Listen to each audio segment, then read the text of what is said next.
अस्सलाम वालेकुम नाज़रीन, मुमकिन है कि प्लेटफॉर्म से मैं हूं आपका होस्ट शहरियार खान शेरवानी। नाज़रीन, मुख्तलिफ तरह की वीडियोस तो हम आपके साथ शेयर करते रहते हैं, इन्फॉर्मेशन आपके साथ शेयर करते रहते हैं, मगर आज की वीडियो बहुत इंपॉर्टेंट होने जा रही है। इसके अंदर कुछ ऐसी मालूमात आपके साथ शेयर करेंगे जो आपके बहुत ज़्यादा काम आएगी और मुफ्त में आप ये सारी इन्फॉर्मेशन हासिल कर सकेंगे और उसका फ़ायदा भी हासिल कर सकेंगे। तो आज की वीडियो को ज़रा गौर से देखें और अपने तमाम जानने वालों के साथ लाजमी शेयर करें। हो सकता है कि हमारी इस मालूमात से उनको भी फ़ायदा हो जाए, तो फ़ायदा पहुँचाना चाहिए एक दूसरे को। तो मेरी वीडियो बड़े गौर से देखिएगा और ये नोट कर लीजिएगा, ये घर में हमारी बैठी खातून हो, हमारे भाई बहन कोई भी हो, इस इंफॉर्मेशन से इसको बहुत फ़ायदा होगा और अभी जाके आप इस इंफॉर्मेशन की तस्दीक भी कर सकते हैं। देखें, एक होता है IMEI नंबर। ये क्या होता है? जिस तरह हम लोग इंसान है, हमारा हर मुल्क में एक आइडेंटिटी कार्ड होता है, हमारे मुल्क में इसको शनाख्ती कार्ड कहते हैं। उससे हम अपनी शनाख्त करते हैं, हमें चेक किया जाता है कि हम कौन हैं, हम कहाँ रहते हैं, हमारा पूरा उसके अंदर डाटा आ जाता है फैमिली का। इसी तरह मोबाइल का भी एक शनाख्त नंबर होता है, जिससे मोबाइल के बारे में पता लगता है कि मोबाइल कब बना, कहाँ बना, इस वक्त कहाँ है। इसकी अहमियत का अंदाज़ा उस बंदे को बहुत ज़्यादा होता है जिसका मोबाइल अल्लाह ना करे चोरी हो चुका होता है, या अल्लाह ना करे किसी का चोरी हो जाए या किसी का चोरी हो चुका है। तो उस वक्त जब वो उसकी कंप्लेंट लेके जाता है तो वो सबसे पहले IMEI नंबर मांगते हैं। अगर वो नंबर ना हो तो अपने मोबाइल का आप कुछ भी नहीं कर सकते, ना ब्लॉक करा सकते हैं, ना उसको ट्रैक कर सकते हैं। अगर आपके पास ये नंबर मौजूद हो तो आप अपने मोबाइल को ट्रैक भी कर सकते हैं और उसको ब्लॉक भी कर सकते हैं। तो आपने ये नंबर कैसे चेक करना है? आपने अपने मोबाइल की स्क्रीन पे जाना है और *#06# डायल करना है। आपके सामने आपके मोबाइल का सीरियल नंबर, उसका जो है IMEI नंबर सारा सामने आ जाएगा। अगर एक मोबाइल में 2 सिम्स हैं तो अलग अलग IMEI नंबर आएंगे। फौरी तौर पे इसको चेक करें और अपनी किसी डायरी में इसको नोट कर लें। अल्लाह ना करे अगर कोई ऐसा नाखुशगवार वाक़या होता है, आपका मोबाइल चोरी हो जाता है, तो वहाँ डायरी से उस नंबर को लें, पुलिस में जाके कंप्लेन करें, उसको फौरी तौर पे ब्लॉक करवाएं ताकि वो बंदा आपके मोबाइल का इस्तेमाल ना कर सके। मोबाइल डिवाइस बिल्कुल ब्लॉक हो जाएगी। और इसको खुफिया रखें, क्योंकि ये आपकी एक पर्सनल इन्फॉर्मेशन होती है मोबाइल की। ये लोग उसको कॉपी करके दूसरे मोबाइल में भी लगा लेते हैं।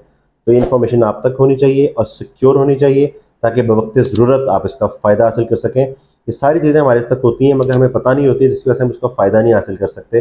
कंपनी ने सारी चीज़ें प्रोवाइड की होती हैं डब्बे पे और बॉक्स पे, और अंदर सारी चीज़ें मोबाइल की सेटिंग में मौजूद होती हैं, मगर हमें क्योंकि पता नहीं होता और जब चोरी होते हैं तो हम उसको अल्लाह ताला का फ़ैसला समझ के, बेशक अल्लाह ताला के फ़ैसले के अलावा कुछ भी नहीं हो सकता, मगर हम उसको अपनी किस्मत समझ के बैठ जाते हैं कि ठीक है यार, चोरी हो गया, अल्लाह खैर करे। मगर अल्लाह तो खैर करेगा, मगर आपने अपनी हिफाजत भी तो करनी है ना। उसके लिए इस नंबर को नोट करें और जाके किसी सेफ़ जगह पे सेव कर लें ताकि बवक्त ज़रूरत ये आपके काम आ सके। अब हम जाते हैं अपनी सेकंड स्टेप की तरफ। जो सेकंड इन्फॉर्मेशन है वो ये है कि एक होता है SAR वैल्यू। इसको कहते हैं specific absorption rate.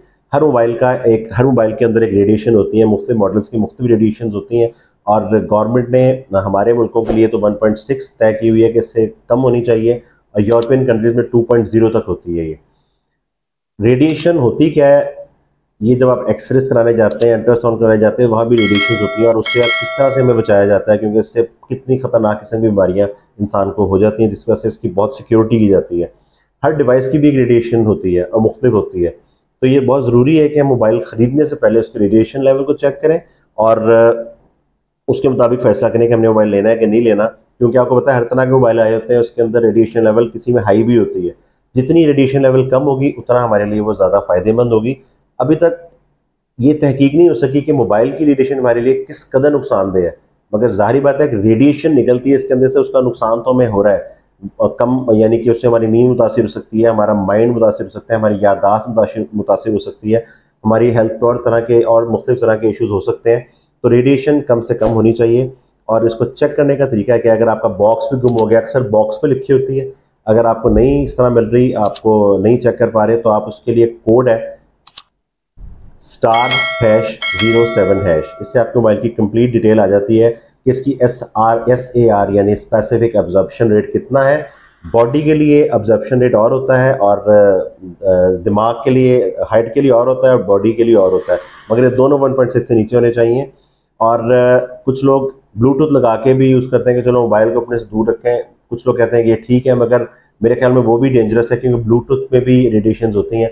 I think hand free जो होती है ना, जो वायर्स के जरिए चलती है, वो कुछ बेहतर है।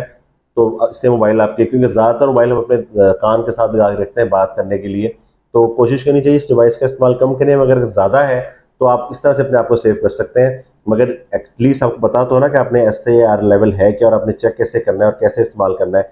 कुछ मोबाइल ऐसे होते हैं जो मैन्युफैक्चरिंग के बाद उसको हम रिपेयर कर मेंटेनेंस करवाते हैं, उसके बाद भी उसका SAR लेवल डिस्टर्ब हो सकता है। तो ये चीज़ें चेक करना बहुत ज़रूरी है। अपने जानने वालों के साथ इस इन्फॉर्मेशन को लाजमी शेयर करें, *#70#, इससे आपको उसका SAR लेवल मिल जाएगा। अगर आपको इससे इसकी इन्फॉर्मेशन ना मिले तो अपने मोबाइल के मॉडल नंबर को, जो कि सेटिंग में भी लिखा होता है, बॉक्स में भी लिखा होता है, गूगल करें, उससे भी आपको मिल जाएगा, नहीं तो बॉक्स के ऊपर भी ये इन्फॉर्मेशन मौजूद होती है।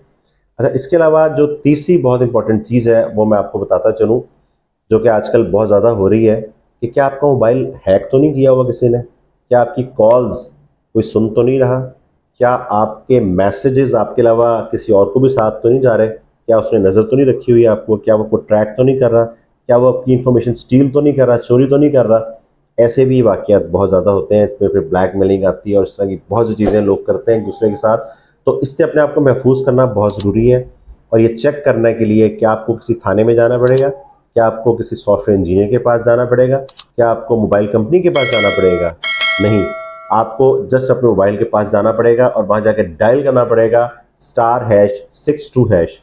इससे आपको पता लग जाएगा कि क्या आपके मोबाइल की कॉल्स कहीं और भी फॉरवर्ड तो नहीं हो रही साथ, क्या आपके मैसेजेस किसी और को तो नहीं जा रहे साथ, क्या आपके मोबाइल का डेटा आपके मोबाइल के अलावा किसी और जगह पे तो सेव नहीं हो रहा साथ, वहाँ तो नहीं पहुँच रहा, क्या आपकी ईमेल्स कहीं और तो नहीं जा रही। ये सारी इन्फॉर्मेशन सामने आ जाएगी कि फॉरवर्डेड और नॉट फॉरवर्डेड। अगर ये फॉरवर्डेड आ जाता है लिखा कि कॉल्स फॉरवर्डेड या SMS फॉरवर्डेड, इसका मतलब है कि आपकी जो मालूमात है वो किसी और के पास भी जा रही है। अपने आप को इससे महफूज रखना बहुत ज़रूरी है, ये जानना बहुत ज़रूरी है कि ऐसा हो तो नहीं रहा।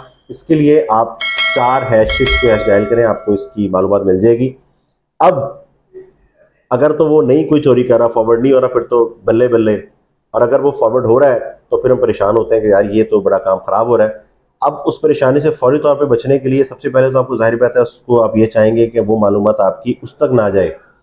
उसके लिए क्या आपको किसी इंजीनियर के पास जाना पड़ेगा, या किसी सॉफ्टवेयर के पास जाना पड़ेगा, या किसी हैकर के पास जाना पड़ेगा, क्या मोबाइल कंपनी के पास जाना पड़ेगा, या क्या साइबर सिक्योरिटी में पुलिस के पास जाना पड़ेगा, कुछ चार्जेस पे करने पड़ेंगे? नहीं, इसके लिए भी आपने अपने मोबाइल के पास ही जाना है, कोड डायल करना है, और फौरी तौर पे उन नंबर्स को जहां आपकी मालूमात जा रही है उसको फौरी तौर पे वहां से रोकने के लिए आपको #002# डायल करके आप कॉल मिलाएंगे, तो वो जो इन्फॉर्मेशन जिसको भी जारी होगी वो इरेज हो जाएगी, वो नंबर्स इरेज हो जाएंगे, वो मालूमात उस नंबर तक फिर नहीं जाएगी, फौरी तौर पे आप उसको कैंसिल कर देंगे।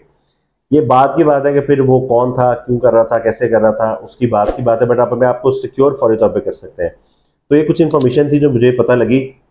हो सकता है आप में से बहुत से लोगों को पता हो, और हो सकता है कि बहुत से लोगों को पता ना हो, तो इसलिए मैंने अपने प्लेटफॉर्म से, मुमकिन है कि प्लेटफॉर्म से आप तक इन्फॉर्मेशन पहुँचाई है, ताकि आप लोग अगर नहीं जानते या भूल गए थे तो आपको दोबारा पता लग जाए। आप इसको चेक कर लें और अपने जानने वालों, अपने प्यार करने वालों, अपने दोस्तों, अपने अहबाब के साथ इस मालूमात को शेयर करें ताकि उनका भी फ़ायदा हो सके। मुमकिन है कि प्लेटफॉर्म से आपका होस्ट शहरियार खान शेरवानी। अल्लाह हाफ़िज़।